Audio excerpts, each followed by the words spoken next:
Hi, I'm Avon, and in this video, I'm going to explain what is a social object. A social object is that thing in the middle that brings people together.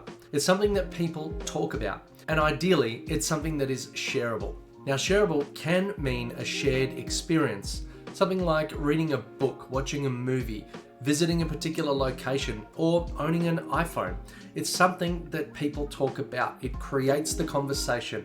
It is not the conversation necessarily itself, but you can talk about it with people that you don't know, that are not in your sphere, that you would not ordinarily strike a conversation with. Now, in the digital age, one of the easiest and most shareable forms of social object is video. Now, the problem is if you're a business owner and you're trying to create a social object to promote your business, quite often people think about themselves. They only think about how they promote their business. They're looking to sell, they're looking to close, they're looking to promote themselves. But a social object is not about the creation itself as it is about the conversation that it creates.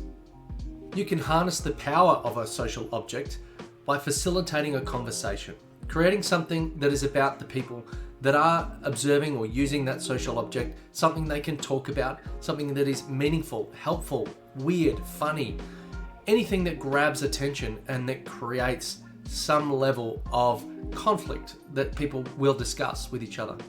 Now, there are plenty of influencers that are actually quite good at creating social objects, but the problem that they have is they're really only going for likes, clicks, views, etc. But as a business owner, to be able to really take advantage of a social object, you need to be creating brand value or a conversation where you're in the middle, or you're the subject, or you are the creator, and hence you are remembered because of that. So if you're an entrepreneur and you want to create a social object, remember, stop thinking about yourself and start thinking about your audience. What do they want to see? What do they want to hear? What do they want to talk about? What's something that's going to throw them off center so that they have to talk about it or they have to share it with somebody else? If you liked this video and you found it useful, don't forget to hit subscribe, give us a like, and let us know what you thought in the comments.